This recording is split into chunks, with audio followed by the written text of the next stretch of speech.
Daniel Jones, because I feel like last year in the draft, the New York Giants selected him in the first round. A lot of folks thought that he was selected a little bit too early in the draft. And then he came on during the 2019 season as possibly being the best quarterback in this particular draft class.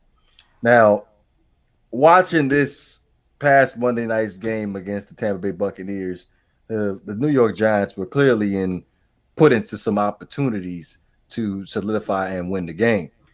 Now, Wes brought this to my attention as far as Daniel Jones is concerned. As far as this year so far, he hasn't lived up to his first round status from 2019.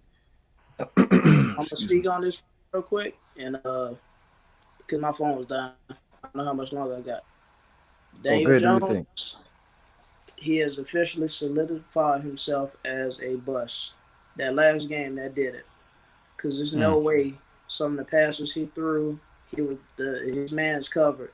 I mean, throw it out. Um, Accuracy wise, is he made some good throws and he made more bad throws. Like that Golden Tate touchdown, that was solid. I love that play. But then, like nothing outside of that really stuck out to me. When you draft a quarterback in the first round, where they took him at, and I'm pretty sure it was better quarterbacks they could have took. Um, Haskins. Would you? Well, let me ask you that. I take that back. this ain't work. For disregard what I just said. Haskins or Jones? Haskins or Jones? Mm. I'm probably still Neither. gonna take Jones down. Is there a third option? I Well, see Kyler Murray, but he went number one overall. Yeah, man. Daniel Jones is a future journeyman quarterback, bro. my point is, you probably could have went with Gardner Minshew or Kyle Allen and got the same thing, if not better. But the expectations are so much higher for what they drafted him at. He's not showing the potential he showed at the end of last season. So, in my opinion, New York already looking for their next quarterback. I think when they finally, they finally run the tape on the Daniel Jones era, it's gonna be him tripping over his shoelaces when there's not a player 10 yards close to him. Just him tripping all by himself, man. That's gonna be the story of Daniel Jones's quarterback. That's gonna be his quarterback story, man. Yeah, A I lot think of he yeah, just a couldn't lot of believe At how least it much wasn't the skill Buffalo. was in front of him. mm, yeah. It's just like and it's kind of like it's hard because you know we're not necessarily sure if the New York Giants head coach is actually a head coach. Uh, the one player that is actually probably Daniel Jones's best asset is gone for the season, Saquon Barkley. Like, if Daniel Jones is gonna succeed, man, it's not gonna be in that environment. I'll say that. But also, I mean, he just appears to be a run of the mill, a sometimes he reminds me of a sometimes starter, right? Like he'll be good some of the time, but eventually he gonna find a nice comfy spot behind a better quarterback, and that's probably gonna be his career. He's gonna start some places. He's gonna be a backup in some places. So he is the new Ryan Fitzpatrick. Yeah, he's the new Cade McNown. He's the new. He's the president. He's the present Mitchell Trubisky, Uh, except a little bit faster. and he does not have Mitchell Trubisky's defense. No, he does not. No, he does not. Yeah, I was in on him last year at the end, but I'm Yeah. out on Daniel Jones now. Uh, I think Saquon Barkley is a big reason why he's struggling so much. Um, I mean, yeah. you can use that excuse, but at the same time, you have to be able to operate if they're shutting Saquon down as a first round pick. You understand what I'm saying? Mm-hmm. I can I just say one thing real quick because I'm not ready to give up hope on Daniel Jones. By then shutting down Saquon, if that happens to be the case. um, it does open up things for Daniel Jones in the passing game. But currently, right now, with no Saquon Barkley, who the running backs right now? You have a Galliman and Wayne Gallman. yeah, Devontae Freeman right now. So there's really not a threat in the running game. And we've seen over the past several years when a quarterback has a lack of a running game, if they're not transcendent, they do not I'm play sorry, well. I can't hold it. I'm sorry. I'm just picturing a team where Adam Gase was the coach, Daniel Jones the quarterback, Jordan Howard was the running back. That sound like a first place division winning team to me. Man, that sounds like a whole bunch of people about to get fired. Seemed like a pretty nice foundation. Yeah, it'll be a first win division team if you're playing in the AFF or the XFL. Yeah, that's a fire team for the XFL. Yeah. Yeah, but I think they should just look to the future, start rebuilding. Maybe if Saquon stay healthy, keep him there. If he develops into what he was supposed to be, you know what I'm saying, build around him. But Jones ain't it though. But that's 2 years in a row Saquon Barkley hasn't been able to stay healthy. And again, you got to look at the New York Giants. The team is still rebuilding. They still haven't been able to recuperate any type of offense since they got rid of Odell Beckham. What's the tight end's name? Ingram. Ingram, he can't hold on to the ball. And the offensive line is still building. So I ain't quick to just jump off of Daniel Jones just yet. I'm willing to give him to the end of his rookie contract, but he still has 3 more years left on. Yeah. So, I'm still giving him time too. One thing a rookie running back needs is a good running back, and you know that because look how Big Ben did his rookie season because he had Jerome Bettis. Next to him. Yeah, I mean he also had Hines Ward, which is like one of the greatest possession wide receivers ever. Yeah, you know, Randall, Plexico Burris. The guy who shot himself in the leg. Yeah, Plexico Burris. He also had a hell of a defense. Yeah, so a lot of things come into play here, which goes back to the conversation. When you end up inheriting a fairly good team, you have success compared to when you inherit a bad team. Your spots start to show. But the thing is, when you inherit a bad team, you're not expecting. Well, like no one in the Jets fans aren't expecting wins. They just want to see something they can build on for next year. The problem is they're not seeing anything you can build on for next year right now. They do. They got Mekhi Becton. Right. I second that. He's good. But I mean, put it this way: if Mike Tomlin what about the the other 4 offensive linemen and a running back and the wide receivers? The team that he has now will be garbage. Why would it? Because the receiver success has been the same in Pittsburgh. Ben Roethlisberger has been there for 15 years? Wow. Yeah. So far. As long as you have the core players on your roster, you shouldn't really miss a beat. I mean, to a certain extent, particularly at the quarterback position, if you have stability there, I mean, you're going to be all right.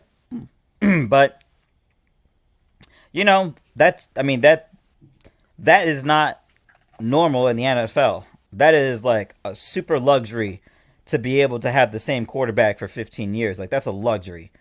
And it's not a coincidence that the good franchises tend to have this. I mean, that is like, number one in the formula for success. I think the problem is, particularly, when you're talking about, let's say, the Jets or Adam Gase or anything of that nature, I have not heard many stories regarding outside of players that Adam Gase likes, right? He has certain guys that he just likes Frank Gore for some reason, right? Like outside of those players, everybody likes Frank Gore. Yeah, Adam Gase loves Frank Gore. Yeah, that's a good pickup. But man, it's just when I look at the intangibles, just the communication, just like setting the culture, like have like I'm pretty sure outside of Minka Fitzpatrick, like everyone on the Dolphins at a very basic level respects Brian Flores, right?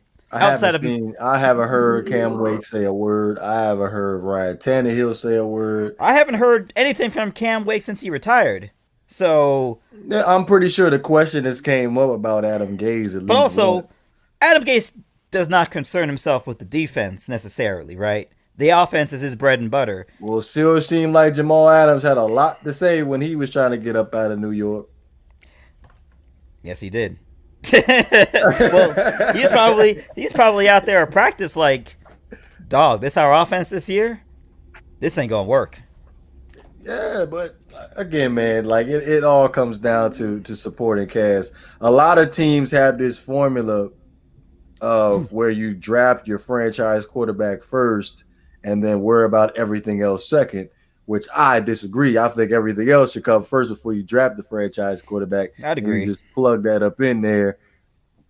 All nice and tidy, new home for you, where you ain't got to worry about the quarterback always getting hit and put on his back, being able to stop his development, providing the quarterback with weapons at the receiver position to create separation from defensive backs. Those type of things, I feel like they play a big factor in a quarterback's development. And I just feel like the New York Jets ended up doing it the wrong way. The Washington football team currently right now, them getting rid of Trent Richardson, the offensive line shakeup. No, I mean Trent Williams. Yeah, no Trent Williams protecting the blind side. The running back position is still kind of a question mark. Even the receiving core, you just have one good receiver in McLaurin. Mm-hmm. Same situation. The New York Giants offensive line is still rebuilding. Not a great supporting cast in New York outside of Saquon Barkley.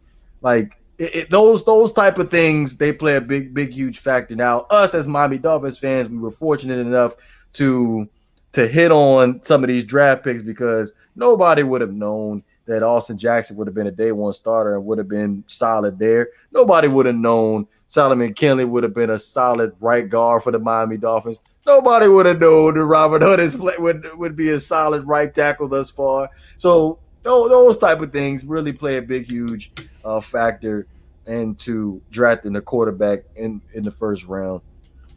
Yeah, but I'll say that I feel like the league is willing to give Sam Darnold another chance because he's flashed enough to say that if he was in a better situation, he would be successful. But I think particularly with Daniel Jones, man, Tua said something during the pre-draft process. He said you never go broke taking a profit. But Daniel Jones' decision-making process has been highly suspect since he came in the league, and it's even more suspect this year. So it is true, man. I mean, you can only cook with the ingredients that you get from the grocery store, right? Well, if it's off the dollar store shelf, what do you expect to do? It's not going to taste good.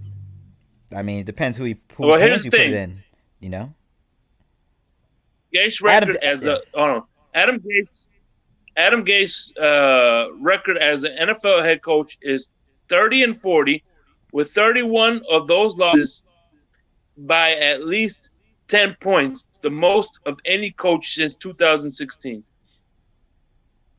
Who's that coach? Jeff Fisher? I don't know.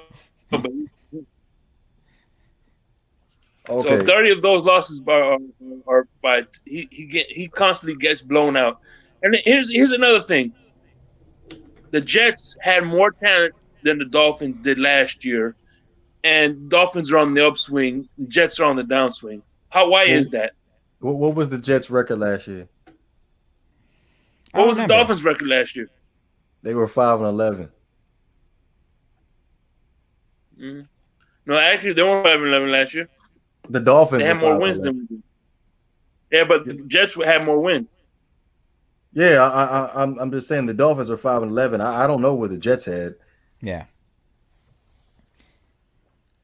But either way, the Jets had more talent last year starting off and you know, Well, you can make the argument that Cincinnati had more talent than the Miami Dolphins last year, and they won one game last season. Yeah, the Jets were 7-9. Come on now, like that was it wasn't good, but it wasn't. Bro, it ain't good, but you know what I'm saying? Like it ain't like. But although if it you was go, better if, than Miami. I can tell you that. I'll say this much though, Yeah, if you are 0-7,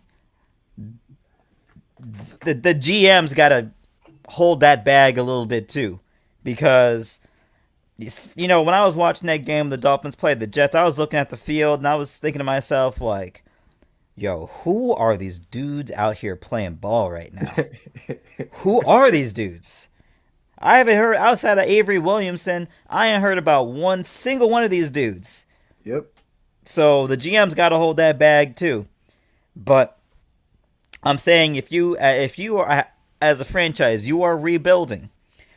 So essentially, everything that the guys you're bringing in are going to be taught the way to play by the coach you currently have. Is Adam Gase the guy you're going to entrust in that role when his claim to fame is Peyton Manning say, get out of my way, and I'll make both of us look good? If that's what he said. I'm certain Peyton Manning. I'm certain if Peyton Manning says that to Adam Gase isn't saying, I got this covered, Peyton Manning. That's not happening in that dynamic.